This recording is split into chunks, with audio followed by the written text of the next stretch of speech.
Շնորհակալություն։ Հարգելի գործընկերներ, ես կուզեի անդրադառնալ մի քանի հարցի, քանի որ հիմնական զեկուցողը նշեց փոփոխությունները, որոնք մենք նախատեսում ենք այս նախագծով, վերաբերում է իհարկե երեխայի միանվագ, ծննդյան միանվագ աջակցությանը, 3-րդ եւ հաջորդ երեխայի դեպքում ամսական վճարներին, որոնք նախատեսված են մինչև 6 տարեկան երեխաների համար, ինչպես նաև անկանխիկ վճարումներին։ Պարզապես ես նշեմ, որ սիրելի հայրենակիցներ,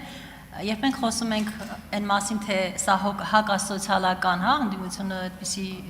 արտահայտություն արեց, հակասոցիալական նախագիծ է եւ մենք նվազեցնում ենք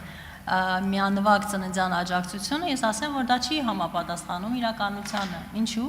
Որովհետեւ բոլոր այն երեխաները եւ ծնողները, որոնք պիտի ստանային իրենց համար նախատեսված ծննդյան միանվագ գումարը, արդեն ստացել են։ Կամ նրանք, որոնք պիտի ծնվեն մինչև սեպտեմբերի 1-ը 2026 թվականի, կստանան։ Այսինքն չկա այնպիսի քաղաքացի, այնպիսի երեխա,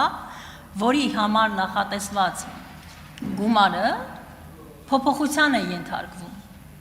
Այսինքն սա ընդհանրապես պետական քաղաքականություն է, որի միջոցով պարզապես բյուջեում տեղաբաշխում է իրականացնում ծրագրային իմաստով, քաղաքականության իմաստով։ Այսինքն մենք այսուհետ աջակցության ավելի մեծ բաժին ենք նախատեսում առաջին, երկրորդ եւ այնուհետեւ այսինքն համեմատության մեջ երեխաներին, որովհետեւ այս պահին առաջին եւ երկրորդ երեխաները ստանում են 300,000 դրամ։ Իսկ փորձը ցույց է տալիս եւ այդ թվում միջազգային վերլուծությունները, միջազգային փորձը, որ ամենաշատը աջակցության կարիք սովորաբար ունենում են հենց առաջին երեխայի ծնվելու պարագայում ընտանիքները։ Եվ դա է պատճառը, որ մենք 300,000 դրամի փոխարեն աջակցությունը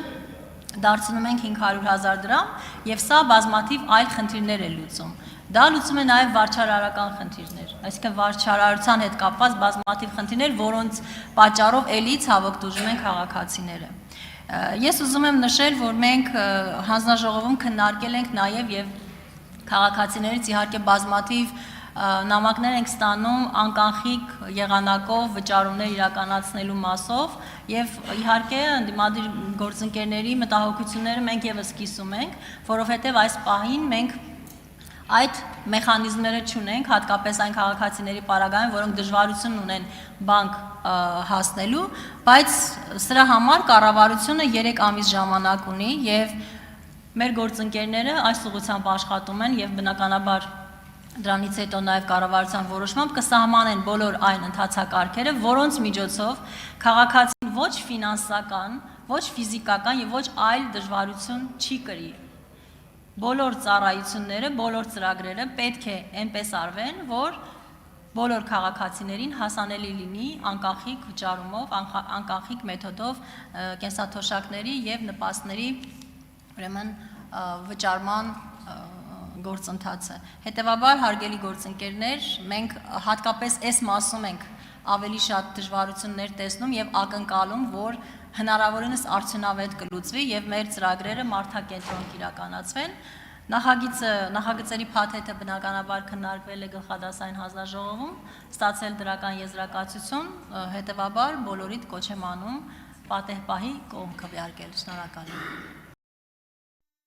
Հավանիչ տեսանյութը եւ բաժանորդագրվիչ նորությունները բաց չթողնելու համար։